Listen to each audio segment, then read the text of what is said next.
لا يبدأ فيه ببسم الله فهو اقطع، ہر وہ کام جو بسم اللہ الرحمن الرحیم کے بغیر شروع کیا جائے وہو اقطع، وہ کبھی مکمل نہیں ہوا، وہ کٹا ہوا ہوتا ہے۔ تو کسی کام کو باعث برکت بنانے کے لیے، پایا تکمیل تک پہنچانے کے لیے، اس کے شروع میں اللہ ذو جلال کا نام لینا، اسے بسم اللہ الرحمن الرحیم سے شروع کرنا، یہ ضروری ہے۔ اگرچہ اس حدیث کے بارے میں علماء کے دو موقف ہیں۔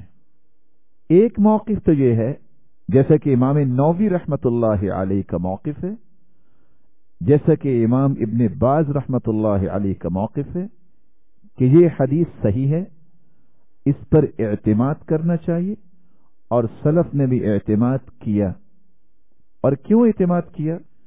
کیونکہ دلائل یہ بتاتے ہیں کہ اللہ ذوالجلال کی کلام کا آغاز بھی بسم اللہ سے ہوا۔ سیدنا سلیمان علیہ الصلاۃ والسلام نے بھی اپنے خط کا آغاز جو ملکہ سبا کو لکھا بسم اللہ سے کیا، اور رسول اللہ صلی اللہ علیہ وسلم نے ہرقل کو جب خط لکھا تو تب بھی بسم اللہ سے اس کا آغاز کیا، اور آپ صلی اللہ علیہ وآلہ وسلم اپنے خطبے کا آغاز اللہ کی تعریف اور اللہ کی ثنا سے کیا کرتے، اور بسم اللہ میں بھی اللہ ذو جلال کی تعریف اور اس کی ثنا اور اس کی توصیف ہے۔ اگرچہ بعض نے اس کو ضعیف کہنے کی بھی کوشش کی، لیکن یہ حدیث مقبول اور معمول بھی ہے، جیسے کہ امام محمد بن صالح العثیمین رحمہ اللہ تعالی فرماتے ہیں: تلقى العلماء هذا الحديث بالقبول ووضعهم ذلك الحديث في كتبهم، علماء امت نے اس حدیث کو قبول کیا اور اس حدیث کو اپنی کتابوں میں لکھا۔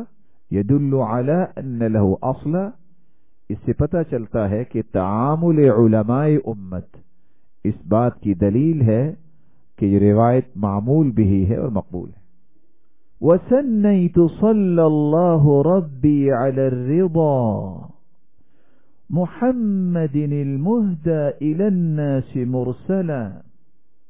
وَسَنَّيْتُ، اور دوسری میری بات یہ ہے، پہلی بات یہ تھی کہ سب سے پہلے میں اللہ کی تعریف کے ساتھ شروع کرتا ہوں، اور پھر اس کے بعد صلی اللہ ربی علی الرضا، اللہ ذوالجلال سے میں دعا گو ہوں، جو میرا رب ہے وہ رحمتوں کا نزول فرمائے، علی الرضا، اپنے محبوب اور اپنے پسندیدہ بندے محمد صلی اللہ علیہ وسلم پر، المہدی الی الناس مرسلا، جسے اللہ ذوالجلال نے رسول بنا کر بطور تحفہ اور ہدیہ اپنی مخلوق کو عطا کیا۔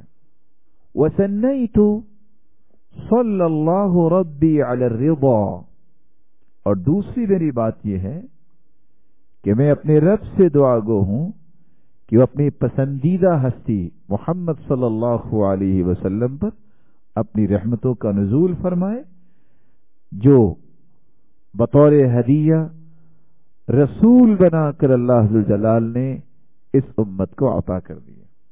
امام شاطبی رحمت اللہ علیہ نے اللہ کی تعریف اور توصیف کے بعد دوسرا کام رسول اکرم صلی اللہ علیہ وسلم پر درود بھیجنے کی طرف اشارہ کر دیا۔ یہاں رک کے ایک بات بطور اصول یاد رہنی چاہیے، لفظ صلاۃ اس کے 4 معنی ہیں۔ جب لفظ صلاۃ کی نسبت اللہ ذوالجلال کی طرف ہو، صلی اللہ، اللہم صلی علی، تو اس کے 2 معنی ہوتے ہیں، اللہ تعالیٰ کی رحمت نازل ہو اور اللہ ذوالجلال اس ہستی کی تعریف اور تذکرہ اپنے فرشتوں کے پاس کرے۔ دوسرا معنی، جب لفظ صلاۃ فرشتوں کے ساتھ آ جائے، صلت الملائکہ، جیسا کہ قرآن کہتا ہے ان اللہ وملائکتہ یصلون علی النبی، تو فرشتوں کے ساتھ جب لفظ صلاۃ استعمال ہو تو اس کا مطلب ہوتا ہے فرشتے دعا کریں۔ کس چیز کی دعا؟ مغفرت کی، بخشش کی، برکت کی۔ صلاۃ کا تیسرا معنی، جب لفظ صلاۃ یہ کسی انسان کے ساتھ آ جائے، صلی الرجل، تو اس کے مختلف معنی ہیں۔ صلاۃ کے ویسے بھی 18 معنی ہیں، لیکن لفظ صلی الرجل کا معنی یہ ہوگا کہ اس انسان نے نماز پڑھی یا برکت کی دعا کی یا درود بھیجا۔ چوتھا معنی، جب لفظ صلاۃ کو پرندوں کے ساتھ استعمال کیا جائے یا ایسی مخلوق جو اپنا ما فی الضمیر زبان سے بیان نہیں کر سکتی، تو اس سے مراد التسبیح، اللہ ذوالجلال کی پاکی بیان کرنا، جیسے صلت الطیور، پرندے اللہ ذوالجلال کی تسبیح بیان کرتے ہیں۔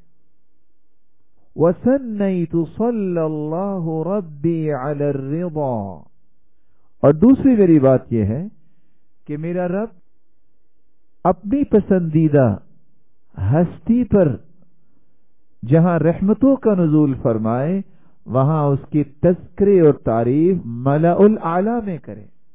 وہ کون سی ہستی ہے؟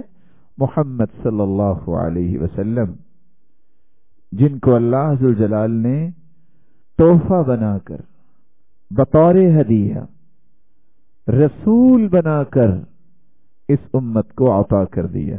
اور خود قرآن مجید میں بھی اللہ ذوالجلال فرماتے ہیں لَقَدْ مَنَّ اللَّهُ عَلَى الْمُؤْمِنِينَ، یہ اللہ تعالیٰ کا احسان ہے مومنوں پر، اذ بعث فیہم رسولا من انفسہم، کہ اللہ تعالیٰ نے انہی میں سے ایک رسول مبعوث کیا۔ امام شاطبی رحمت اللہ علیہ نے اللہ ذوالجلال کی تعریف و توصیف کے بعد اور اس کے نام سے آغاز کرنے کے بعد اپنے ایک دوسرے منہج کو بھی واضح کر دیا، جو سلف صالحین کا منہج ہے کہ دعا وہی قبول ہوتی ہے جس میں سب سے پہلے اللہ کی تعریف کی جائے، پھر درود پڑھا جائے۔ جس دعا میں درود نہیں پڑھا جاتا وہ دعا قبول ہونا تو دور کی بات، وہ آسمانوں تک پہنچتی ہی نہیں۔ رسول اکرم صلی اللہ علیہ وسلم پر درود پڑھنے والوں کا جو منہج ہے اس کے ثمرات کیا ہیں؟ رسول اکرم صلی اللہ علیہ وآلہ وسلم پر درود پڑھنے سے ایک بات، ان کے 10 درجات بلند ہوتے ہیں، 10 گناہ معاف ہوتے ہیں اور 10 نیکیاں لکھی جاتی ہیں، جیسا کہ صحیح الجامع کی روایت ہے 5-7۔ دوسرا، ان کو انعام یہ ملتا ہے کہ جو رسول اللہ صلی اللہ علیہ وسلم پر درود بھیجتا ہے تو جبریل امین ایسے انسان کے لیے دعا کرتے ہیں اور ایسے انسان کو سلام پیش کرتے ہیں، جیسا کہ صحیح الترغیب کی روایت ہے 1658۔ رسول اکرم صلی اللہ علیہ وسلم پر درود بھیجنے کا منہج اس قدر عظیم ہے کہ انسان تو ایک مرتبہ یہ کلمہ بولتا ہے اللہم صلی علی محمد وعلی آل محمد کما صلیت علی ابراہیم وعلی آل ابراہیم انک حمید مجید، اللہم بارک علی محمد وعلی آل محمد کما بارکت علی ابراہیم وعلی آل ابراہیم انک حمید مجید۔ لیکن اللہ تعالیٰ کی انلمیٹڈ نورانی مخلوق، کھربوں کی تعداد میں فرشتے 70 مرتبہ 10 سے 70 مرتبہ اس انسان کی بخشش، مغفرت اور برکت کی دعائیں کرتے ہیں۔ اللہ ذوالجلال کے پیغمبر پر درود بھیجنے کا منہج اس قدر عظیم ہے، ایسے انسان کا تذکرہ کیا جاتا ہے رسول اللہ صلی اللہ علیہ وسلم کے پاس کہ یہ ہے آپ کا امتی جس نے آپ کو سلام بھیجا ہے، جیسا کہ سنن النسائی کی روایت ہے 1282۔ بلکہ رسول اللہ صلی اللہ علیہ وآلہ وسلم نے تو کس قدر خوبصورتی کی بات بتائی یہ انسان خوش نصیب ہے کہ اللہ اسے درود پڑھنے کی صلاحیت دیتے ہیں، وگرنہ 70,000 فرشتے صبح آتے ہیں جو سارا دن رسول اللہ صلی اللہ علیہ وسلم پر درود بھیجتے ہیں، اور وہ شام کے وقت چلے جاتے ہیں، نئے 70,000 آ جاتے ہیں جو ساری رات رسول اللہ صلی اللہ علیہ وسلم پر درود بھیجتے ہیں۔ اور یہی وہ منہج ہے جس سے انسان کی بہت ساری تکلیفیں دور ہوتی ہیں اور غم اور گناہ ختم ہو جاتے ہیں، جیسا کہ جامع ترمذی کی روایت ہے 2457۔ اور یہی وہ مستحق ہے انسان جس کی شفاعت رسول اللہ صلی اللہ علیہ وسلم قیامت کے دن فرمائیں گے، اور سب سے زیادہ قریب بھی قیامت کے دن رسول اللہ صلی اللہ علیہ وسلم کے وہی شخص ہوگا جو زیادہ درود بھیجتا ہے، جیسا کہ صحیح ترغیب کی روایت ہے 1668۔ المہدی الی الناس مرسلا، بطور ہدیہ اللہ ذوالجلال نے اس ہستی کو ہمارے لیے مبعوث کیا۔ خود رسول اللہ صلی اللہ علیہ وسلم فرماتے ہیں، صحیح الجامع کی روایت 2345، انما انا رحمت مہدی، ایک تو اللہ تعالیٰ نے مجھے رحمت بنا کے بھیجا اور ایک ہدیہ بنا کے بھیجا۔ الی الناس مرسلا، اللہ تعالیٰ نے رسول اللہ صلی اللہ علیہ وآلہ وسلم کو الی الناس مرسلا، پوری کائنات کے لیے رسول بنا کے بھیجا۔ وما ارسلناک الا رحمتا للعالمین، سورۃ الانبیاء 107۔ سلسلہ صحیحہ کی روایت ہے 2668، اللہ تعالیٰ نے 1,24,000 پیغمبر بھیجے، جن میں سے 315 رسول تھے۔ رسول اس کو کہتے ہیں جو نئی شریعت لے کے آئے، اور نبی اس کو کہتے ہیں جو سابقہ شریعت کو ہی آگے لے کے چلے۔ امام شاطبی آگے فرماتے ہیں وَعِطْرَتِهِ ثُمَّ الصَّحَابَةِ ثُمَّ مَنْ تَلَاهُمْ عَلَى الْإِحْسَانِ بِالْخَيْرِ وُبَّلًا، وَعِطْرَتِهِ، درود و سلام ہو آپ کے خاندان پر، آپ کے اہل بیت پر، ثم پھر، الصحابتی صحابہ کرام پر، ثم پھر، من تلاہم جو ان کی اتباع کرے، ان کی پیروی کرے، علی الاحسانی اخلاص کے ساتھ، بالخیری خیر کے ساتھ، وبلا وابل موسلادھار بارش کا، وہ پیروی کرے اخلاص کے ساتھ، لیکن کیسے؟ خیر و برکت کی بارش بن کے جب وہ پیروی کرے، جس طرح قطرے ایک دوسرے کے پیچھے آتے ہیں، رکنے کا نام نہیں لیتے موسلادھار بارش میں، اس طرح ہر نیکی میں وہ آگے بڑھنے والے ہوں، ان پر بھی درود و سلام ہو، ان پر بھی اللہ کی رحمتوں کا نزول ہو۔ وَعِطْرَتِهِ ثُمَّ الصَّحَابَةِ ثُمَّ مَنْ، اور درود و سلام ہو رسول اللہ صلی اللہ علیہ وسلم کے اہل بیت پر، پھر صحابہ کرام پر، پھر جو ان ہستیوں کی اخلاص کے ساتھ پیروی کرے اور خیر و برکت کی بارش بن کے رہے، ان پر بھی اللہ ذوالجلال کی رحمتوں کا نزول۔ وعطرتہ، رسول اللہ صلی اللہ علیہ وسلم کا فرمان ہے، اور یہ صحیح الجامع کی روایت ہے 2457۔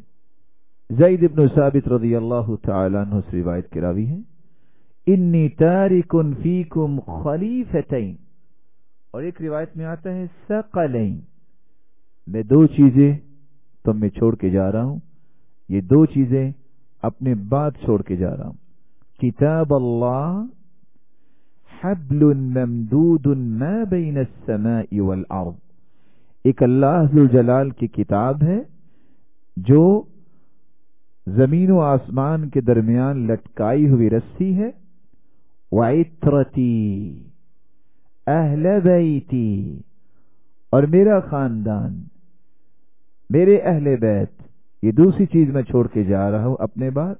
وَإِنَّهُمَا لَن يَتَفَرَّقَا حَتَّى يَرِدَ عَلَيَّ الْحَوْض، اللہ کی کلام، اس سے محبت اور اہل بیت سے محبت، یہ اس قدر عظمت والا کام ہے، یہ جدا نہیں ہوں گے یہاں تک کہ دونوں چیزیں قیامت کے دن میرے پاس حوض کوثر پہ آ جائیں گے۔ اللہ کی کلام سے محبت کرنے والے اور صحابہ کرام اہل بیت سے محبت کرنے والے۔ جابر رضی اللہ تعالی عنہ سے روایت ہے، اور یہ بھی روایت صحیح الجامع کی ہے، 2748۔ رسول اللہ صلی اللہ علیہ وسلم نے فرمایا، ایھا الناس، اے لوگو، قد ترکت فیکم، میں تم میں چھوڑ کے جا رہا ہوں، میں وہ چیز، ان اخذتم بہ لن تضلوا، اگر تم اس کو تھام لو گے تو کبھی بھی تم گمراہ نہیں ہوگے۔ کیا چیز چھوڑ کے جا رہا ہوں؟ کتاب اللہ وعطرتی اہل بیتی، ایک اللہ کی کتاب اور ایک اپنا خاندان اہل بیت چھوڑ کے جا رہا ہوں۔ ثم الصحابہ، پھر اللہ ذو جلال برکتوں کا اور رحمتوں کا نزول فرمائے صحابہ کرام پر۔ صحابی کس کو کہتے ہیں؟ من لقی النبی صلی اللہ علیہ وسلم مسلما، جو اسلام کی حالت میں رسول اللہ صلی اللہ علیہ وسلم سے ملاقات کرے، ومات علی الاسلام، اور اسلام کی حالت میں ہی اس کی وفات ہوئی ہو، جیسا کہ امام ابن حجر اسقلانی رحمت اللہ علیہ نے تعریف کی ہے، اور ان کی کتاب الاصابہ فی تمییز الصحابہ، پیج 7 والیوم 1۔ صحابہ کرام رضی اللہ عنہم ارضاہم پر اللہ کی رحمتوں کا اور برکتوں کا نزول کیوں ہو، اس کا سبب کیا ہے؟ اس لیے کہ ان ہستیوں کا تزکیہ اللہ ذوالجلال نے خود کیا ہے، اور کیا فرمایا ہے؟ والسابقون الأولون من المهاجرين والأنصار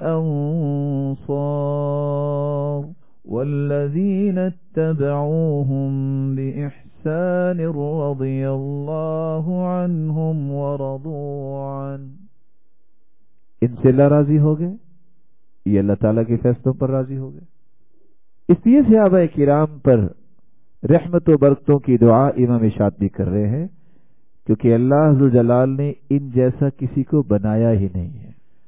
ظاہر ہے پرائمری کا امتحان جو لے گا وہ وہی لے گا جس نے مڈل کیا ہوا ہے، اس سے اوپر والے درجے کا۔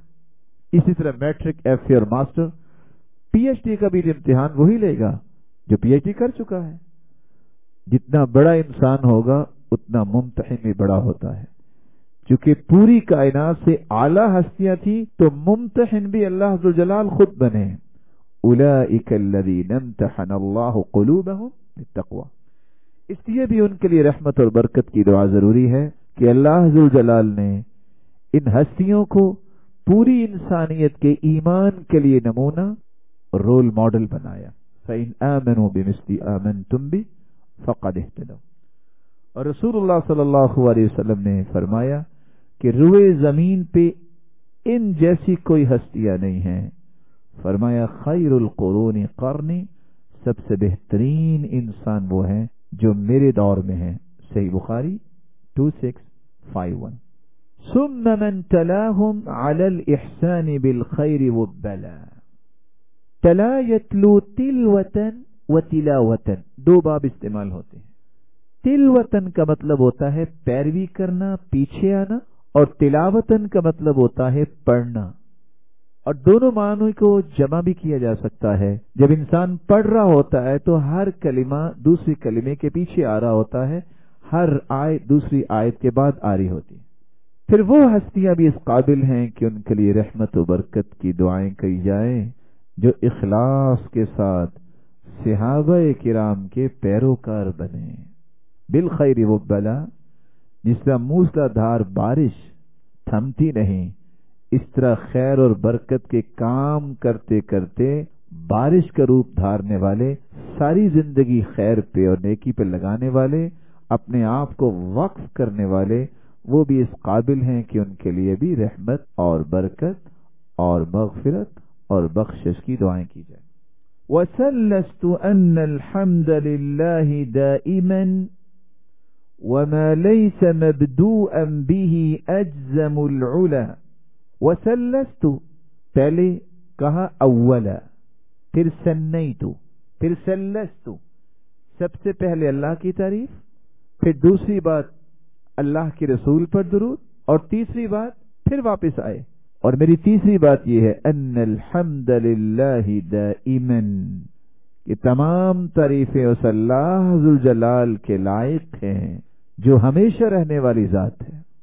یا اس کا معنی یہ بھی ہو سکتا ہے کہ میری تیسری بات یہ ہے کہ زندگی کی آخری سانس تک ہر تعریف اللہ ہی کے لیے زیبا ہے. وَمَا لَيْسَ مَبْدُوءًا بِهِ أَجْزَمُ الْعُلَى، اور جو کام بھی اللہ ذوالجلال کی تعریف کے بغیر کیا جائے وہ مقطوع الشرف ہوتا ہے، وہ کبھی بلندی کو نہیں پہنچتا، وہ کہیں فضل اور شرف کو نہیں پا سکتا. امام شاطبی رحمت اللہ علیہ نے اس چوتھے شعر میں دوبارہ اللہ کی تعریف پیش کر دی. حمد کا لفظ استعمال کیا ہے. حمد کس کو کہتے ہیں؟ الثناء باللسان علی الجمیل، زبان سے کسی اچھے کام پہ تعریف کرنا، خواہ وہ کسی احسان کے مقابلے میں ایسے الفاظ بولے جائیں یا کسی نعمت کے مقابلے میں نعمت نہ بھی ملے تب بھی بولے جائیں. لیکن حمد کہتے اس کو ہیں فعل ينبئ أي يدل على تعظیم المنعم، اللہ ذوالجلال جو نعمتیں عطا کرنے والے ہیں اس کی عظمت کے کلمات اپنی زبان پہ جاری کیے جائیں. حمد صرف زبان سے نہیں ہوتی بلکہ دل سے بھی ہوتی ہے. اعتقاد یہ بنایا جائے کہ نعمت عطا اللہ تعالیٰ ہی کرتے ہیں. حمد صرف زبان اور دل سے نہیں ہوتی، اپنے جوارے اپنے اعضائے جسم سے بھی ہوتی ہے کہ ان سارے اعضاء کو اپنے منعم انعام کرنے والے نعمت عطا کرنے والے کے سامنے جھکا دیا جائے، اس کی اطاعت میں اپنے آپ کو لگا دے. حمد کے بنیادی طور پہ 5 ارکان ہیں. جب حمد مکمل ہوتی ہے تو 5 ارکان اس میں ہوتے ہیں. ایک حامد ہوتا ہے تعریف کرنے والا، ایک محمود ہوتا ہے جس کی تعریف کی جا رہی ہے، ایک محمود بھی ہوتا ہے جس کی وجہ سے تعریف کی جا رہی ہے، جس کے ساتھ تعریف کی جا رہی ہے، ایک محمود علیہ جس کے اوپر تعریف کی جا رہی ہے کہ کون سی وجہ ہے جس وجہ سے تعریف ہوگی، اور 5ویں چیز صیغہ، کس انداز سے تعریف کی جا رہی ہے. ہم کہتے ہیں زید عالم لکونہ کرمک، زید بہت بڑا عالم ہے. اب تعریف کرنے والے آپ ہوئے جنہوں نے زید عالم کہا، زید محمود ہو گئے. محمود بھی کیوں اس کی تعریف کر رہے ہیں؟ اس کا علم ہو گیا. آپ کیوں تعریف کر رہے ہیں؟ یہ آپ کی فکری سخاوت ہے کہ آپ کسی کی تعریف کو پسند کرتے ہیں. صیغہ کیا ہے؟ زید عالم. حمد کی تعریف کرتے ہوئے بعض علماء نے یہ لکھا ہے وصف المحمود بالکمال محبتا وتعظیما، جس کی تعریف کر رہے ہیں اس کی عظمت اور محبت دل میں پیدا کر کے اس کے کمال کو بیان کرنا. جس کی آپ تعریف کر رہے ہیں اس کے بارے میں محبت اور تعظیم دل میں ہو اور اس کے کمال کو بیان کیا جائے. اس لیے حمد کی 4 قسمیں علماء نے بیان کی ہیں. حمد قدیم لقدیم، یہ اصطلاحات ہیں جو کبھی آپ کو فائدہ دیں گے. قدیم قدیم کی حمد بیان کر، یعنی اللہ ذوالجلال اپنی تعریف خود کرے. نعم المولا و نعم النصیر، اللہ ہی تعریف کر رہے ہیں اور اپنے ہی کر رہے ہیں. حمد قدیم لحادث، اللہ تعریف کریں اپنی مخلوق کی، جیسا کہ اللہ اپنے پیغمبروں کی تعریف کرتے ہیں وَإِنَّكَ لَعَلَى خُلُقٍ عَظِيمٍ. چوتھی قسم حمد کی ہے حمد حادث لحادث، لوگ لوگوں کی تعریف کریں، جیسے ابھی آپ نے جملہ سنا زید عالم. چوتھی قسم حمد حادث لقدیم، مخلوق اللہ ذوالجلال کی حمد بیان کرے. سبحان اللہ والحمد للہ. اللہ تعالیٰ کی تعریف اور حمد جب مخلوق بیان کرتی ہے تو جو ہی یہ کلمات اس کی زبان پہ آتے ہیں دنیا جہان کی بہترین کلام اسے کہا گیا ہے. جیسا کہ صحیح الجامع کی روایت ہے 1127 افضلیت میں بے مثال یہ کلمات بیان کیے گئے ہیں، جیسا کہ صحیح مسلم کی روایت ہے 6843، بلکہ یہ تعریفی کلمات دنیا و ما فیہا سے بہتر کلمات گردانے گئے ہیں، جیسا کہ صحیح مسلم کی روایت ہے 6847۔ اور اللہ کی تعریف کے کلمات کو ہی باقیات صالحات کہا گیا ہے، جیسا کہ صحیح الجامع کی روایت ہے 3214۔ اللہ کی تعریف کے ہی وہ کلمات ہیں جب انسان کی زبان پہ آتے ہیں تو اللہ ایک مرتبہ نہیں، اللہ ذوالجلال اسے 4 مرتبہ خود فرماتے ہیں، میرے بندے تو نے سچ کہا، تم سچے ہو، تم سچے ہو، تم سچے ہو اور تم سچے ہو۔ صحیح الترغیب 1564۔ یہی وہ اللہ کی تعریف کے کلمات ہیں جو اللہ رب العزت کی طرف سے فرشتوں اور انسانوں کے لیے چنے گئے کلمات ہیں۔ یہ اللہ تعالیٰ نے ان کی سلیکشن کی ہے کہ یہ کلمات تم بولا کرو۔ صحیح مسلم 2731۔ اس لیے رب تعالیٰ نے اسے محبوب ترین کلمات کہہ دیا ہے، جیسا کہ جامع ترمذی کی روایت ہے 3593۔ امام شاطبی آخر میں فرماتے ہیں وَمَا لَيْسَ مَبْدُوءًا بِهِ، جو اللہ عز و جلال کی تعریف کے بغیر کام کیا جائے، اجزم العلا، وہ بلندیوں کو کبھی نہیں پہنچ سکتا۔ یہاں امام شاطبی اس روایت کی طرف اشارہ کر رہے ہیں جو سیدنا ابو ہریرہ رضی اللہ تعالیٰ عنہ کی روایت ہے، سنن ابن ماجہ کی 1894۔ کل امر ذی بال لا يبدأ فیہ بالحمد اقطع او اجزم، ہر وہ کام جو اللہ ذوالجلال کی حمد و تعریف کے بغیر کیا جائے وہ پورا نہیں ہوتا، اجزم وہ کبھی مضبوط نہیں ہوتا۔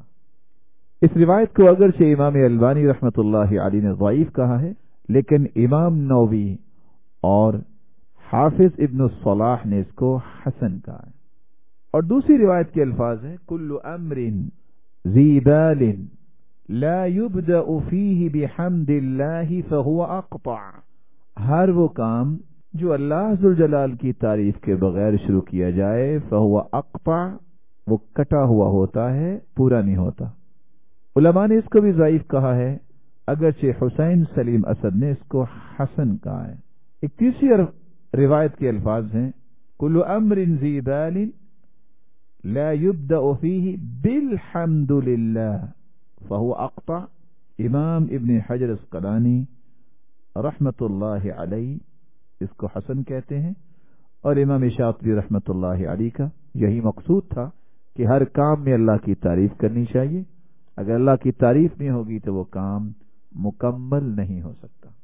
امام شاطبی رحمت اللہ علیہ نے اللہ تعالیٰ کی تعریف، اللہ تعالیٰ کے نام، رسول اللہ صلی اللہ علیہ وسلم پر درود بھیجنے کی بات، صحابہ اہل بیت کا تذکرہ کرنے کے بعد پھر قرآن مجید کے فضائل کا آغاز کیا ہے، اور فرماتے ہیں وَبَعْدُ فَحَبْلُ اللَّهِ فِينَا كِتَابُهُ فَجَاهِدْ بِهِ حِبْلَ الْعِدَى مُتَحَبِّلًا، وَبَعْدُ اور بعد الحمدلة والصلاة والسلام على رسول اللہ، اللہ کی تعریف اور رسول اللہ صلی اللہ علیہ وسلم پر درود و سلام کے بعد اب میں کیا کہنا چاہ رہا ہوں، فَحَبْلُ اللَّهِ فِينَا كِتَابُهُ، اللہ ذوالجلال کی رسی کتاب کی شکل میں ہمارے درمیان موجود ہے۔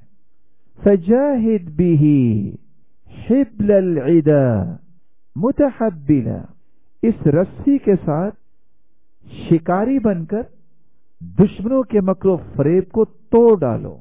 وَبَعْدُ فَحَبْلُ اللَّهِ فِينَا كِتَابُهُ، حمد و صلات کے بعد میں یہ کہنا چاہ رہا ہوں اللہ ذوالجلال کی رسی قرآن مجید کی شکل میں ہمارے درمیان موجود ہے۔ رسی سے یہ کہہ دیا کہ رسی کو تھامنے والا اگر کسی کنویں میں گرا ہو یا سفر میں ہو، اور آج کل آپ سواریوں میں دیکھتے ہیں جو انسان کھڑا ہے اس کو کہیں نہ کہیں سہارا لینا پڑتا ہے، تو جس نے کوئی رسی پکڑی ہو وہ اپنے آپ کو بچا پاتا ہے۔ قرآن مجید میں اللہ ذوالجلال فرماتے ہیں فَجَاهِدْ بِهِ جِهَادًا كَبِيرًا، قرآن مجید کے ساتھ جہاد کیجئے۔ فَجَاهِدْ بِهِ، جاہد کوشش کرنے کے معنی میں بھی ہے۔ حِبْلَ الْعِدَى، دشمنوں کے رسیوں کا، مکر و فریب کے جو جال بنتے ہیں دشمن، متحبلا اس شکاری کو کہتے ہیں جو کسی شکار کو پکڑنے کے لیے رسیوں کا استعمال کرتا ہے۔ تو امام شاطبی رحمت اللہ علیہ نے ایک بہت بڑی بات کہہ دی کہ اللہ تعالیٰ کی حمد و تعریف اور درود و سلام رسول اللہ صلی اللہ علیہ وسلم پر بھیجنے کے بعد میں آپ کو جو تحفہ پیش کر رہا ہوں وہ یہ ہے کہ اللہ عز و جلال کی جو رسی قرآن مجید کی صورت میں ہمارے پاس موجود ہے، اس کو مضبوطی سے تھام کے اس قرآن کی روشنی میں دشمنوں کے تمام مکر و فریب کو ختم کرنے کے لیے کوشش کرو۔ صحیح الجامع کی روایت ہے 4473، سلسلہ صحیحہ 2024، کتاب اللہ هو حبل اللہ الممدود من السماء الى الارض۔ کتاب اللہ، اللہ کی کتاب، هو حبل اللہ، وہ اللہ کی طرف سے رسی ہے، الممدود من السماء الى الارض، جو آسمان سے زمین کی طرف پھیلائی گئی اور لٹکائی گئی ہے، یہ اللہ عز و جلال کی رسی قرآن مجید ہے۔ اور امام شاطبی نے بھی کہا حبل اللہ فینا کتابہ۔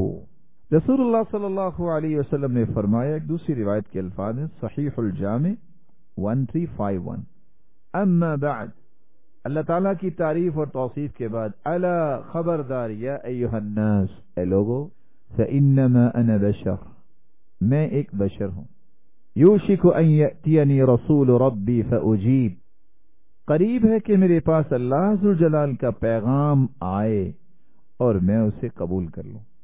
وانا تارک فیکم ثقلین، میں دو چیزیں تم میں چھوڑ کے جا رہا ہوں، اولہما کتاب اللہ، ان دونوں میں سے پہلی چیز اللہ کی کتاب ہے، فیہ الہدی والنور، اس اللہ کی کتاب میں ہدایت بھی ہے، روشنی بھی ہے، من استمسک بہ واخذ بہ کان علی الہدی، جو اس اللہ کی کتاب کو مضبوطی سے تھامے گا اور اس کے احکامات پر تمسک کرے گا وہ ہدایت پر رہے گا، ومن اخطأ ضل، اور جس نے اس کے تمسک اور عمل میں غلطی کر لی وہ گمراہ ہوگا۔ فخذوا بکتاب اللہ واستمسکوا بہ، اللہ کی کتاب کو مضبوطی سے تھام لو اور اسی کا تمسک اختیار کرو اور اسی کے ساتھ جمے رہو۔ تو امام شاطبی رحمت اللہ علیہ نے گویا کہ اس حدیث کا ہی ترجمہ اپنے شعروں میں کر دیا، وَبَعْدُ فَحَبْلُ اللَّهِ فِينَا كِتَابُهُ فَجَاهِدْ بِهِ حِبْلَ الْعِدَى مُتَحَبِّلًا وَأَخْلِقْ بِهِ إِذْ لَيْسَ يَخْلُقُ جِدَّةً جَدِيدًا مُوَالِيهِ عَلَى الْجِدِّ مُقْبِلًا وَأَخْلِقْ بِهِ، یہ تعجبانہ ایک انداز ہے، وَأَخْلِقْ بِهِ کس قدر لائق تحسین ہے، وَأَكْرِمْ بِهِ کس قدر لائق تکریم ہے، وَأَحْسِنْ بِهِ کس قدر لائق تحسین ہے، إِذْ لَيْسَ يَخْلُقُ جِدَّةً جَدِيدًا مُوَالِيهِ عَلَى الْجِدِّ مُقْبِلًا، قرآن مجید میں کوشش کرنے والے کس قدر لائق تحسین ہیں، کیونکہ ان کی کوشش کبھی پرانی نہیں ہوتی، بوسیدہ نہیں ہوتی۔ وَأَخْلِقْ بِهِ کس قدر لائق تحسین ہے، إِذْ لَيْسَ يَخْلُقُ جِدَّةً کیونکہ نہیں ہوتا پرانا اس کا تازہ ہونا، جدیداً موالیہ اس قرآن مجید کی خدمت کرنے والے اور محبت کرنے والوں کی شان کبھی کم نہیں ہوتی، ان کا شرف کبھی ختم نہیں ہوتا، لیکن کب؟ علی الجد مقبلا، جب وہ ہر وقت کوشش کرتے رہیں توجہ کے ساتھ۔ تو امام شاطبی رحمت اللہ علیہ جہاں قرآن مجید کا تذکرہ کیا وہاں قرآن مجید کے بارے میں ہر وقت کوشش کرنے والے، اس پہ توجہ کرنے والے اور اس کو پڑھنے والے، اس کو پڑھانے والے اور ان سے تعلق جوڑنے والے، اس کی محبت کا حق اور وفا کرنے والوں کی بات شروع کر دی کہ ایسے لوگ جو توجہ کے ساتھ اس اللہ عز و جلال کی رسی کو تھامیں گے، اس اللہ عز و جلال کی کتاب کے ساتھ تعلق جوڑیں گے، یہ کس قدر لائق تحسین ہے لوگ، ایسے لوگوں کا شرف، ایسے لوگوں کی بلندی اور عزت میں کوئی فرق نہیں آئے گا، روز بروز اس میں اضافہ ہی ہوتا جائے گا، ان کو کبھی بھی پریشانی کا سامنا نہیں ہوگا۔ رسول اللہ صلی اللہ علیہ